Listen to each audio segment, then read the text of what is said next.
positive start though for England with that early goal and good first half. Then Italy started to take control. How did England lose grip?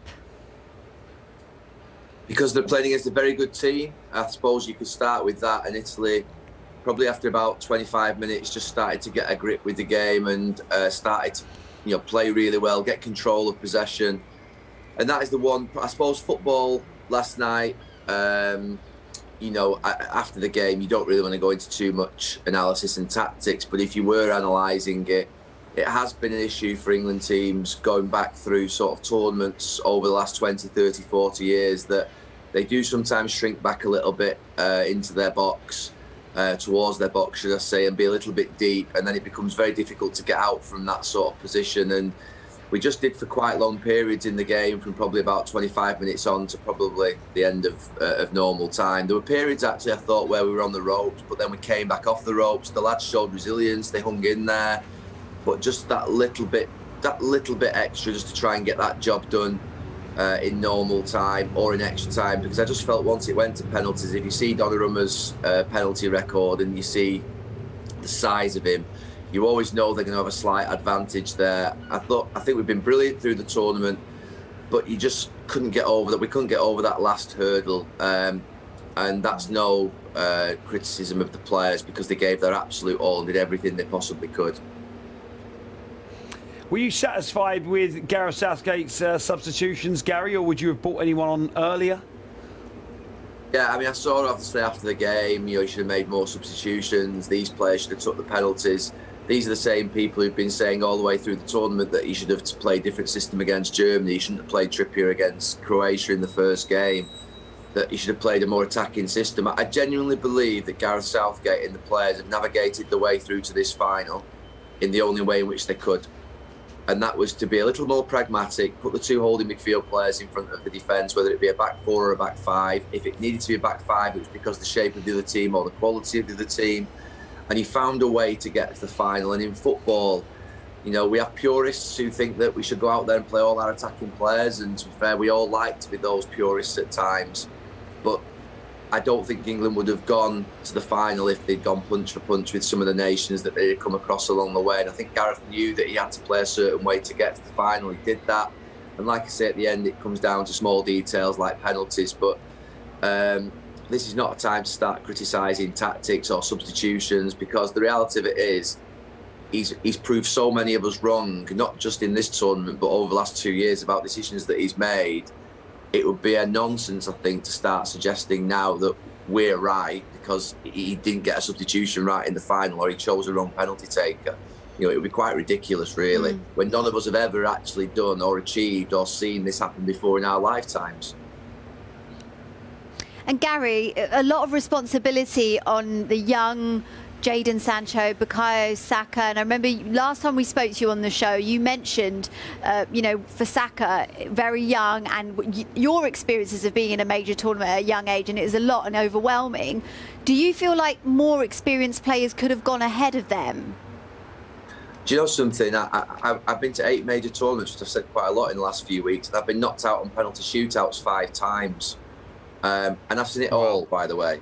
I've seen it all. I've seen the one whereby the hero stands up and says, yeah, I want to take one. And I'm there looking at him thinking, I don't really want you to take one. You're not that good at them. I know it's brave of you, but you know what I mean, mate? Just sit down. And then the coach will go, give it to him. He wants it. And I'm like, oh, God. And then, so I've seen it all, honestly. Do you know something? They had an absolutely brilliant goalkeeper who was always going to save penalties last night. If you just said to me before the penalty shootout that Jordan Pickford would save 2, I'd say we've got a great chance. But I knew that their goalkeeper would be outstanding. I think our players knew that. Gareth knew that. I think he's had 5 penalty shootouts and won them all. The people who take penalties in a penalty shootout, in my mind, should be the people who are most confident in putting the ball in the back of the net, who have a history of putting the ball in the back of the net in those situations, in those precious situations. I was debating on television with Roy Keane last night. He said about you can never recreate it in training. No, you can't. But you can have a comfort in kicking the ball in the back of the net more often than others in your team. And you can be a better striker of a ball under pressure than others in your team. And I've got no doubt that Gareth and his staff will have done everything in there, will have looked at everything possible to choose the best 5 penalty takers. And the reason those 5 stood up was because those 5 were planned to stand up. And that the ones who didn't stand up aren't as good. I mean, people say about Raheem Sterling should have taken a penalty.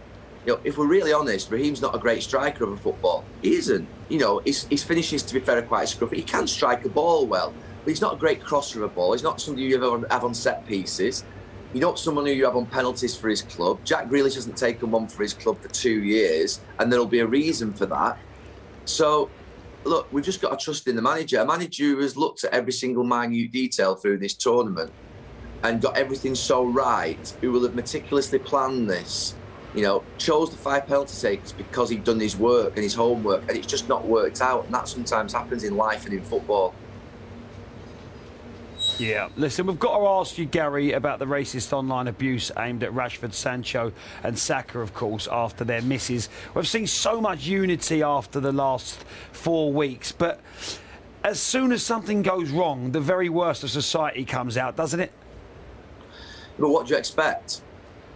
What do you expect? You know, 2-3 weeks ago, we had a manager I think everybody in this country trusts, a leader who everybody in this country trusts. We had players line up for 5 days on the bounce, telling us that they were taking the knee for racism, against racism, and to promote equality. And we had high-ranking ministers, including the Prime Minister in this country, say that it's okay for our population to boo them for taking the knee against racism and promoting equality. So when it starts at the top, what do you think is going to happen underneath in life? You know, if your parents do something, the children follow. So why are we surprised by this anymore?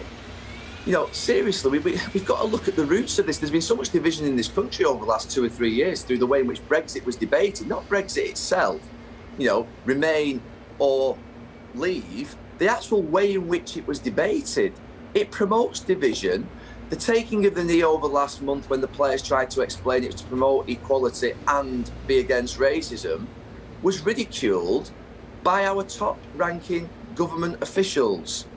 So when we get racist abuse after a football match at the end of a tournament, I expect it, unfortunately, because it exists and it's actually promoted by the Prime Minister, who called Muslim women letterboxes. I said they look like letterboxes. So honestly, we've got to do something about this. I keep saying it on television. I keep getting accused of having a go at the Conservative Party. It's nothing to do with Conservative or Labour or Liberal Democrat. It's to do with integrity. It's to do with doing the right thing. So, you know, it gets me wound up that we're surprised and we're talking about. Of course, I knew the minute that Bukayo Saka, Rashford and Sancho missed last night, I knew we would be waking up this morning to headlines of racist abuse. I knew that. And the people involved have to take accountability. The social media companies have to start doing something. UEFA have to start doing something. But generally, we've got to make sure that we promote inclusion, we promote equality, that we promote togetherness and have compassion generally in the way in which we live our lives. And we haven't seen that at times in the last 2 or 3 years. And like I say, the taking of the knee 2 or 3 weeks ago, I have to say it again, because I genuinely think at this moment in time we're numb with what is right and what is wrong. We don't know what's right and what's wrong anymore with misinformation, with the information that's coming at us daily. But we had a Prime Minister in this country say it was okay to boo people who are promoting equality and defending racism. Just say that to yourself in your own mirror a few times and ask yourself whether that's right. And we know it's wrong. So why do we tolerate these people? Yeah, it can't be tolerated, Gary. Absolutely. Please don't take that answer out of the rerun, will you? Thank you. Gary, look, away from the negativity and that disappointment and the heartbreak of the defeat, how do you reflect upon England's Euros? Absolutely amazing. Honestly, they've done us absolutely proud. It was everything this country needed. Those boys have brought us together, the representative of this country. I think Gareth has been absolutely fantastic in the way in which he's handled the players, the tournament, the games. I just think that obviously last night was one step too far from a football point of view, and we're all disappointed and devastated about that. You know, and you see young boys and girls in the crowd crying. You knew last night was a big moment in their childhoods. You know, the families at home that will have been watching that, who will remember this moment for the rest of their lives. It defines your childhood moments like this. You know, 1990 for me was something that when you see, you know, Gaza crying on the pitch, you'll never forget this moment. Stuart Pearce missing a penalty, Brian Robson scoring a goal in the '82 World Cup. These are moments that live with you forever. And what Gareth and the players have done is captured our imaginations. They've inspired us after a difficult 16 months where obviously everybody's been locked down, not just in this country. We played against an excellent Italy team who were outstanding. Congratulations to them. But I really am proud. I know proud's been used a lot in the last sort of 12 to 15 hours since the end of the game. And that is the word in which we should all be. We should all be disappointed, but we should all be incredibly proud. And I just hope that this tournament, we're a lot more mature than we were in tournaments gone past, and we don't isolate players because of missing a penalty or because they didn't take one or because of a substitution, that we get behind those lads when they enter into the Premier League grounds at the start of next season, and we demonstrate some togetherness and some compassion for people who've given their all for our country.